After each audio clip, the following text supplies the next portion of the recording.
students, how are you? Good. Okay. Let us start about our next topic. Our topic is income effect. हम पढ़ रहे हैं indifference curve और indifference curve का एक main topic है इनकम इफेक्ट। उसमें होता क्या है, इंडिफरेंस कर्व कैसे मूव करेगा इनकम के इंक्रीज या डिक्रीज होने पर। ठीक है, आपने इंडिफरेंस कर्व पढ़ा है, उसकी क्या शेप होती है, कॉन्वेक्स टू द ओरिजिन। ठीक है, ये आपका आईसी कर्व इस शेप का होता है। तो अगर आपकी इनकम इंक्रीज हो जाए या डिक्रीज हो जाए तो ये आईसी कर्व कैसे मूव करेगा, ये ऊपर जाएगा नीचे जाएगा, वो हम देखेंगे इनकम इफेक्ट में। क्लियर हुआ? आपकी इनकम बढ़ती भी है कम भी हो जाती है तो उसका इंडिफरेंस कर्व कैसे बनेगा। ठीक है, फर्स्ट देखते हैं हम इंक्रीज इन इनकम। जब आपकी इनकम इंक्रीज हो जाती है तो इंडिफरेंस कर्व कैसे बनेगा। फर्स्ट आप लोगे एप्पल और यहां आप लोगे ऑरेंज। ठीक है, जब आपकी ये है प्राइस लाइन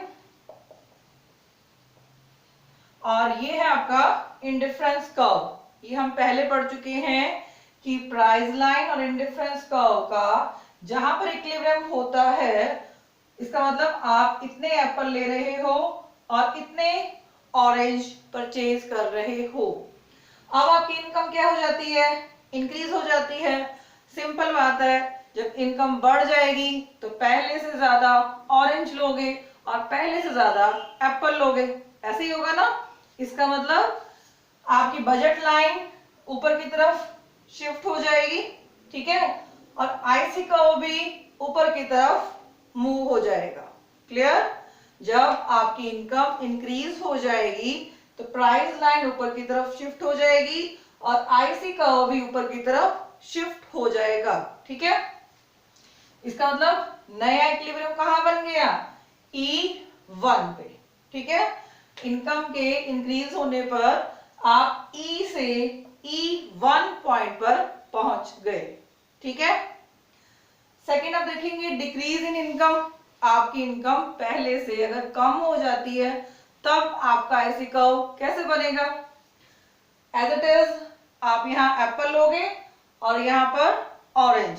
ठीक है, इसका मतलब ये ऊपर वाला क्या है, आपका पहले वाला इनकम कर्व। इसका मतलब ये आपकी फर्स्ट प्राइस लाइन है और ये आपका फर्स्ट इंडिफरेंस कर्व। इसका मतलब आप ई पॉइंट पर इक्विलिब्रियम में हो। आप क्या कर रहे थे, इतने एप्पल और इतने ऑरेंज पहले परचेज कर रहे थे। ठीक है, अब क्या हो गया, इनकम कम हो गई। नॉर्मली क्या होता है, जब इनकम कम हो जाती है तो कम ऑरेंज लोगे और कम एप्पल लोगे। ठीक है, ऐसे करोगे ना। इसका मतलब आपकी इनकम कम हो गई तो ये प्राइस लाइन कहां हो गई, शिफ्ट होके पीछे आ गई। ठीक है, अब प्राइस लाइन पीछे आ गई तो इंडिफरेंस कर्व भी क्या होगा, पीछे आ जाएगा। इसका मतलब आप अब पहले से कम एप्पल और कम ऑरेंज परचेज करोगे। ठीक है, ये क्या है, डिक्रीज इन इनकम। पहले आप ई पॉइंट पर थे और अब आप E1 पॉइंट पर आ गए हो। Why, what is the reason, आपकी इनकम डिक्रीज हो गई है। क्लियर? अब मेन सारा क्या बनाएंगे, इनकम कंजप्शन कर्व, जहां पर हम इंक्रीज इन इनकम को भी लेंगे और डिक्रीज इन इनकम को भी लेंगे। ठीक है, ये आपका फर्स्ट ई पॉइंट जहां पर आपका ये आपकी प्राइस लाइन थी और ये आपका फर्स्ट आईसी कर्व था। आप ऊपर का मूव करते हो जब आपकी इनकम इंक्रीज हो जाती है, ये आपका IC2 कर्व बन गया और आपकी इनकम जब इंक्रीज हो जाती है तब आप ऊपर की तरफ मूव करते हो। ये आपका IC3 कर्व बन गया और ये आपका इक्विलिब्रियम पॉइंट आप कहाँ आ गए, नीचे आ गए। नीचे आने का रीजन क्या है, डिक्रीज इन इनकम। क्लियर? तो आपको कितने पॉइंट मिल गए, फर्स्ट, सेकंड, थर्ड। अगर मैं इन तीनों पॉइंटों को मिलाऊंगी तो इसका नाम क्या है, ICC, इनकम कंजप्शन कर्व। ठीक है, क्या नाम बन गया, इनकम कंजप्शन कर्व।